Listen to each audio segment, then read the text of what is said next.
அலையோசை இயற்றியவர் கல்கீரா கிருஷ்ணமூர்த்தி அவர்கள். 4ஆம் பாகம். பிரளயம். அதிகாரம் 30. மரணமே வா. மௌல்வி சாகிப் சுட்ட துப்பாக்கி குண்டு குறி தவறி தப்பிப்போயிருக்க வேண்டும். ஏனெனில் வண்டி போவது அதனால் தடைப்படவில்லை. கோவேறு கழுதை மிரண்டு வேகமாக வண்டியை இழுத்து கொண்டு ஓடியது. ஓடிய வண்டியிலிருந்து பையன் ஏதோ உரத்த சத்தமிட்டு திட்டிக்கொண்டு போனது காதில் விழுந்தது. சீதா, என்னுடைய ஜோசியம் தவறிவிட்டது, சகுனம் கெட்டுவிட்டது. இந்த இடத்தில் இனி தங்குவதற்கு இல்லை, புறப்படு உடனே என்றார் மௌல்வி சாகிப். அந்த 7-8 தினங்களில் நிகழ்ந்த சம்பவங்கள் எல்லாம் சீதாவுக்கு தன்னுடைய வாழ்க்கையில் நடந்த சம்பவங்களாகவே தோன்றவில்லை.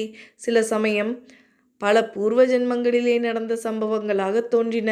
சில சமயம் கனவிலே காணும் தெளிவில்லா சம்பவங்களைப் போல தோன்றின. பற்பல கதைகளிலும் இதிகாச புராணங்களிலும் படித்த நிகழ்ச்சிகளாக தோன்றின. எப்பொழுதோ யாரோ சொல்லி கேட்ட சம்பவங்களைப் போல் இருந்தன.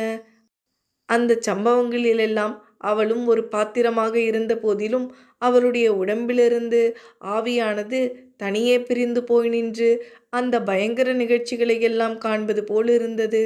வெளியிலே நிகழ்ந்த காரியங்களையும் காட்சிகளையும் தவிர சீதாவின் மனதிலும் பல காட்சிகள் தோன்றி மறைந்து கொண்டிருந்தன. லலிதாவின் காலில் விழுந்து அவள் மன்னிப்பு கேட்டுக்கொண்டாள். சௌந்தரராகவனிடம் வாக்குறுதி பெற்றுக்கொண்டாள். வசந்தியை கட்டி தழுவி ஆசி கூறினாள். மாமனாரையும் மாமியாரையும் வணங்கினாள். தாரிணியை கட்டிக்கொண்டு கண்ணீர் விட்டாள். சூர்யாவிடம் கோபித்து கொண்டு திட்டினாள். தந்தையின் கையை கெட்டியாக பிடித்து கொண்டு கொஞ்சினாள். ரஷ்யா வேகத்தின் முகவாய் கட்டியை பிடித்து கொண்டு கெஞ்சினாள். காந்தி மகானை தன் இதய பீடத்தில் அமர்த்தி கும்பிட்டாள். இடையிடையே அவளுடைய பேதை உள்ளம் மரணமே வா என்று கூவிக்கொண்டிருந்தது. அவளுடைய காதில் அடிக்கடி அலையோசை முழங்கிற்று. பகல் வேளைகளில் சீதாவும் அவளுடைய தந்தையும் மலை குகைகளிலும் காட்டுப்புதர்களிலும் பாழடைந்த மசூதிகளிலும் மறைந்து கொண்டிருந்தார்கள். இருட்டிய பிறகு பீதி நிறைந்த உள்ளத்துடன் முன்னும் பின்னும் பார்த்து கொண்டு பிரயாணம் செய்தார்கள். வழியிலே அவர்கள் தீப்பிடித்து எரிந்த கிராமங்களையும் பட்டணங்களையும் தாண்டி போக வேண்டியிருந்தது. எரிந்த வீடுகளிலிருந்து எழுந்த ஜுவாலைகள் சுற்றிலும் நெடுந்தூரத்துக்கு இரவை பகலாக்கின. அந்த ஜுவாலைகளின் வெளிச்சத்தில் கரிய பயங்கர உருவங்கள் யமகிங்கரர்களைப் போல் கையில் கொடிய ஆயுதங்களுடனே ஊடையிட்டு கொண்டு அலைந்தன. அம்மாதிரி இடங்களுக்கு அருகிலும் நெருங்காமல் தந்தையும் மகளும் நெடுந்தூரம் சுற்றி வளைத்து கொண்டு போனார்கள். இரவு நேரங்களில் சாலையோடு போய்கொண்டிருக்கும் போது முன்னால் காலடி சத்தம் கேட்டாலும் அவர்கள் நெஞ்சு திடுக்கிடும். பின்னால் காலடி சத்தம் கேட்டால் உள்ளம் பதைக்கும். சில சமயம் திடுதிடுவென்று ஜனங்கள் பெரும் கூட்டமாக ஓடிவரும் சத்தம் கேட்கும். இருவரும் பக்கத்து காட்டுக்குள் சென்று ஒளிந்து கொள்வார்கள். பயந்து ஓடும் ஜனங்களை துரத்தி கொண்டு பின்னால் ராட்சத கூட்டத்தினர் ஓடி வருவார்கள். அவர்கள் போடும் பயங்கரமான சத்தத்துடன் ஸ்திரீகளும் குழந்தைகளின் பரிதாப ஓலக்குரலும் சேர்ந்து ஒலிக்கும். ஓலக்குரல் அடங்கி வெகு நேரமான பிறகும் சீதாவின் காதல் அலையோசை கேட்டுக்கொண்டிருக்கும். அவளுடைய நெஞ்சம் மரணமே வா என்று அழைக்கும். நடந்து நடந்து சீதாவின் கால்களில் வலி எடுத்து இரத்தம் கட்டியது. பின்னர் வீக்கமும் கண்டது. இனி நடக்க முடியாது என்று அவளுடைய கால்கள் கெஞ்சின. அப்பா, என்னை துப்பாக்கியால் சுட்டு கொன்றுவிட்டு நீங்கள் போய்விடுங்கள் என்று சீதா தந்தையிடம் கெஞ்சினாள். முடியாது தாயே, முடியாது என்று மௌல்வி சாகிப் தலையை அசைத்தார். எப்படியும் நான் சாகப் போகிறேன், உங்கள் கையினால் சாகிறேனே. எதற்காக சித்திரவதை என்றாள் சீதா. அதற்கும் மௌல்வி சாகிப் இணக்கம் காட்டவில்லை.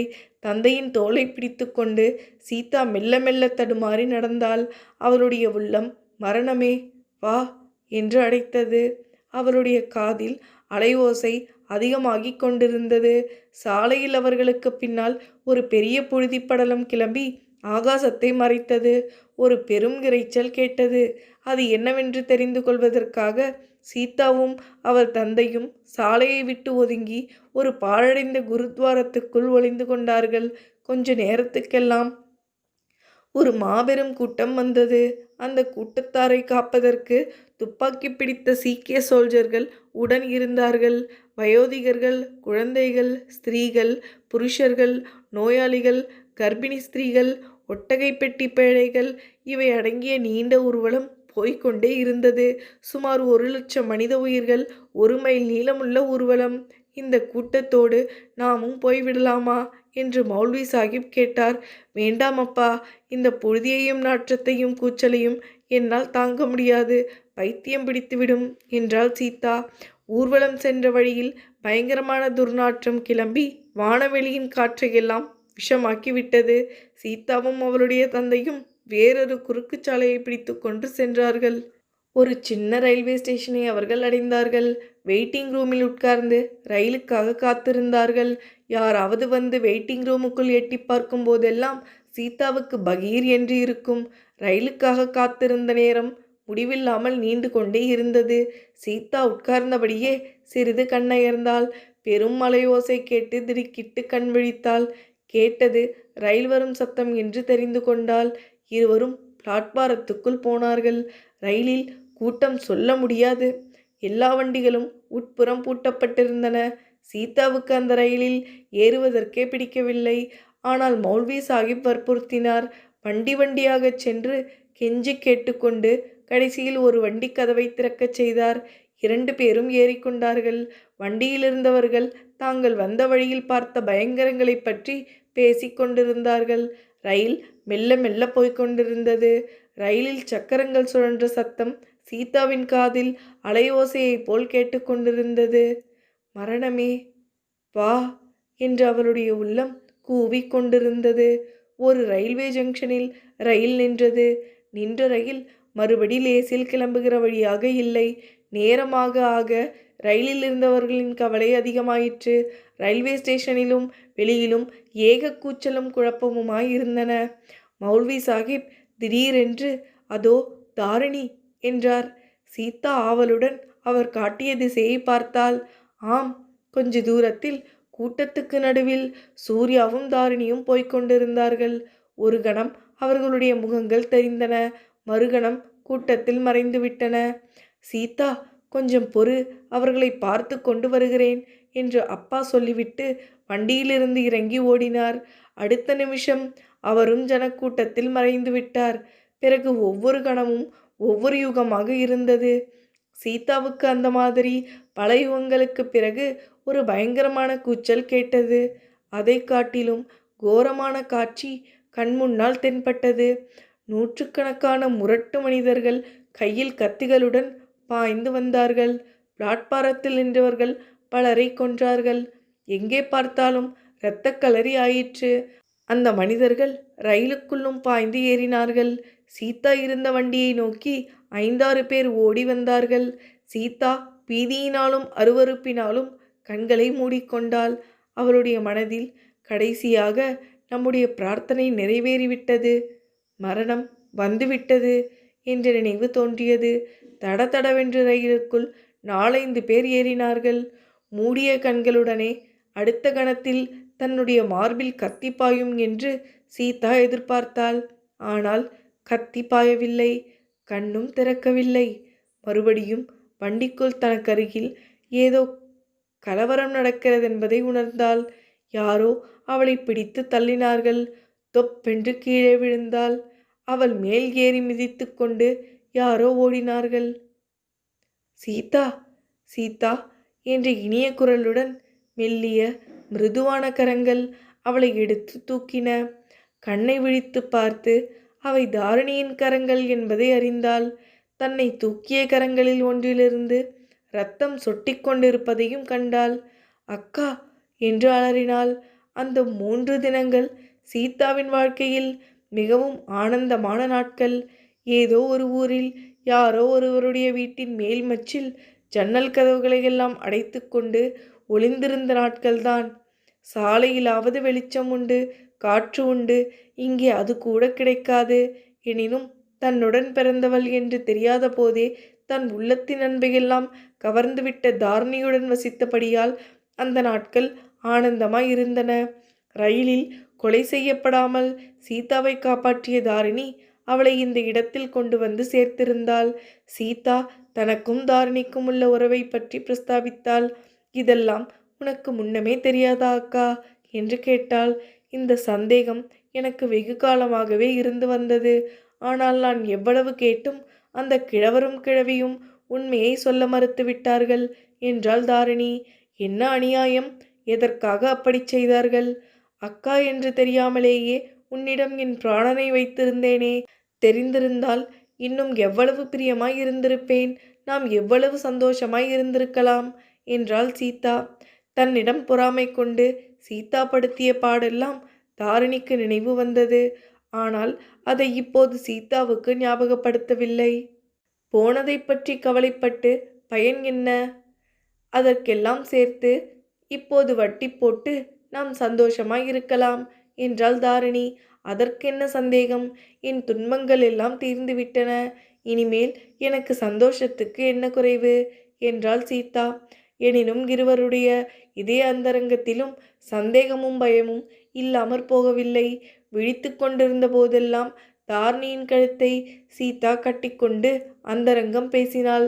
தூங்கும்போது தாரிணியின் மேலே கையை போட்டுக்கொண்டு தூங்கினாள்.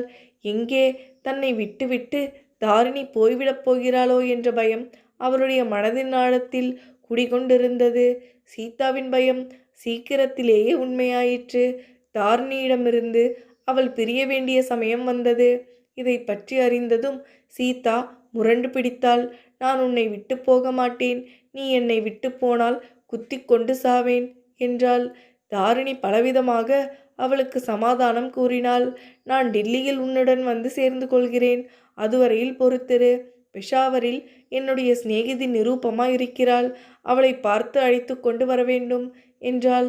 அந்த சகோதரிகளுக்குள் நெடுநேரம் விவாதம் நடந்தது.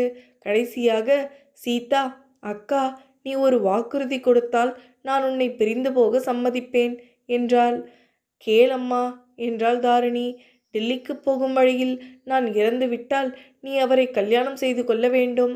அப்படி நீ சத்தியம் செய்து கொடுத்தால் நான் உன்னை பிரிவேன் என்றாள் சீதா.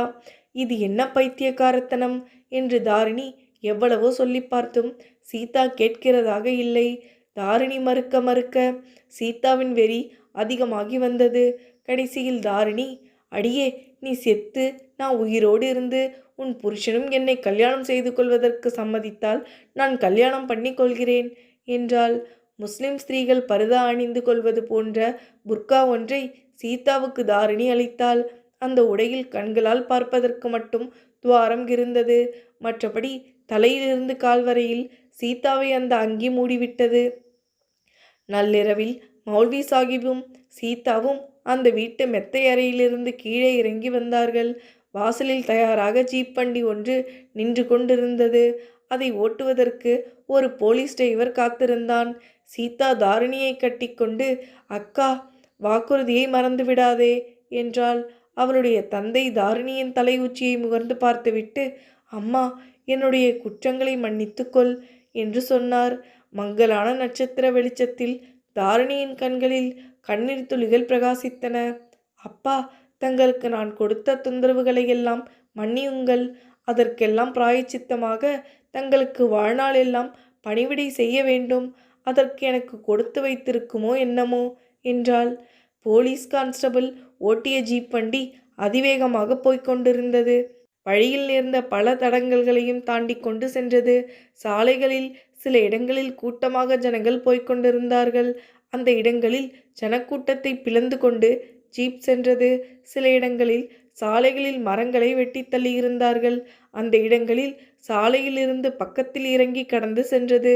சில இடங்களில் ஐயோ, என்ன பயங்கரம், சாலைகளில் கிடந்த மனித உடல்களின் மீது ஏறி சென்றது. அந்த உடல்களில் இருந்த உயிர்கள் எப்போதோ போய்விட்டன.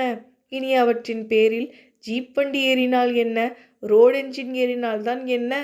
சாலையில் ஜீப் வண்டி வேகமாக போக ஆரம்பித்த புதிதில் சீதாவுக்கு தன் அபாயங்களை எல்லாம் ஒருவாறு கடந்து விட்டதாக தோன்றியது. ஆனால் சீக்கிரத்திலேயே அது பொய் நம்பிக்கை என்று ஏற்பட்டது. ஏனெனில் அவர்களை தொடர்ந்து இன்னொரு ஜீப் வண்டி கொஞ்ச தூரத்தில் வந்து கொண்டிருப்பதாக தோன்றியது. ஆனால் அது இந்த வண்டியை தொடர்ந்து வருகிறது என்று ஏன் நினைக்க வேண்டும்? தங்களைப் போலவே அபாயத்துக்கு தப்பித்து செல்லும் மனிதர்களாய் இருக்கலாம் அல்லவா? இருக்கலாம் என்றாலும் தங்களை பிடிப்பதற்காகவே அந்த வண்டி வருகிறது என்னும் எண்ணத்தை சீதாவினால் போக்கிக் கொள்ள முடியவில்லை. அந்த வண்டியில் யமன் தன்னை தொடர்ந்து ஓடி வருகிறான் என்றே எண்ணினாள். யார் கண்டது? முதலில் நினைத்தபடியே இந்த பிரயாணத்தில் தனக்கு மரணம் நேரிடலாமோ என்னமோ. மரணமே, வா, சீக்கிரம் வா என்று அவள் உள்ளம் ஜபித்து அவளுடைய காதில் அலை ஓசையின் இரைச்சல் அதிகமாயிற்று. ஒரு நதிக்கரையில் வந்து ஜீப் வண்டி நின்றது. நல்ல வேளை, கொஞ்ச நேரமாக பின்தொடர்ந்து வந்த வண்டியின் சத்தம் கேட்கவில்லை. அது வெறும் பிரம்மைதான். என்ன அதிசயம்! இங்கே சூர்யா வந்து நிற்கிறானே, நமக்கு முன்னால் எப்படி வந்தான்? அதோடு ஒரு படகையும் அமர்த்தி வைத்து கொண்டு தயாராயிருக்கிறானே. சூர்யாதான். அம்மாஞ்சிக்கு இணை யாரும் இல்லை. தந்தையையும் மகளையும் சூர்யாவிடம் ஒப்படைத்து விட்டு போலீஸ்காரன் ஜீப் வண்டியை திருப்பினான். அவனும் சூர்யாவும் ஏதோ சமிஞ்ஞை பாஷையில் பேசிக்கொண்டார்கள். அதை பற்றியெல்லாம் விசாரிக்க அப்போது நேரம் இல்லை. பிற்பாடு கேட்டுக்கொண்டால் போகிறது. சூர்யா அவர்களுடைய கையை பிடித்து படகிலே ஏற்றிவிட்டான். தானும் ஏறிக்கொண்டான். படகுக்காரன் படகை நதியில் செலுத்தினான். படகு நகர்ந்ததும் சீதாவின் பயம் அடியோடு நீங்கிற்று. உள்ளத்தில் உற்சாகமே உண்டாகிவிட்டது. அது பாஞ்சால நாட்டின் பஞ்ச நதிகளின் ஒன்றான சேனாப் என்று அறிந்தாள். பிரவாகம் அலைமோதிக்கொண்டு சென்றது. காற்று விற்றென்று அடித்தது. சீதா தன்னுடைய பர்தா உடையை கழற்றி படகில் வைத்தாள். மௌல்வி சாஹிப்பை பார்த்து, அப்பா, நீங்களும் உங்களுடைய வேஷத்தை கலைத்துவிட்டு பழையபடி ஆகிவிட்டால் எவ்வளவு நன்றாயிருக்கும் என்றாள். சீதா, இந்த வேஷத்தை பற்றி குறை சொல்லாதே. இதன் மூலமாய்த்தானே உன்னை காப்பாற்ற முடிந்தது என்றார் மௌல்வி சாஹிப். அதுதான் காப்பாற்றியாகிவிட்டதே, இனிமேல் அபாயம் ஒன்றுமில்லையே என்றாள் சீதா. அவசரப்படாதே அம்மா, டில்லி போய் சேர்ந்ததும் வேஷத்தை மாற்றிவிடுகிறேன் என்றார் மௌல்வி சாஹிப். ஆனால் உலகத்தில் மனிதர்கள் நினைக்கிறபடியோ விரும்புகிறபடியோ என்னதான் நடக்கிறது? அபாயத்துக்கு பயப்பட்டு கொண்டிருக்கிற சமயத்தில் அது வராமல் போய்விடுகிறது. இனி ஒரு பயமும் இல்லை என்று எண்ணியிருக்கும் சமயத்தில் திடீரென்று எங்கிருந்தோ பேரிடி வந்து விழுகிறது. நதியில் 1/3 தூரம் படகு சென்றிருக்கும்.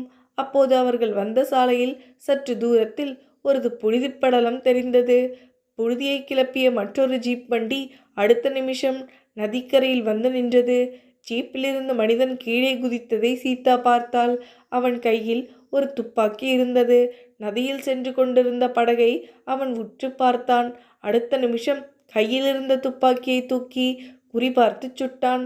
இதையெல்லாம் பார்த்த வண்ணம் பிரமித்து போயிருந்த சீதாவின் காதில் ஐயோ, செத்தேன் என்ற கூச்சல் பக்கத்திலிருந்து கேட்டது.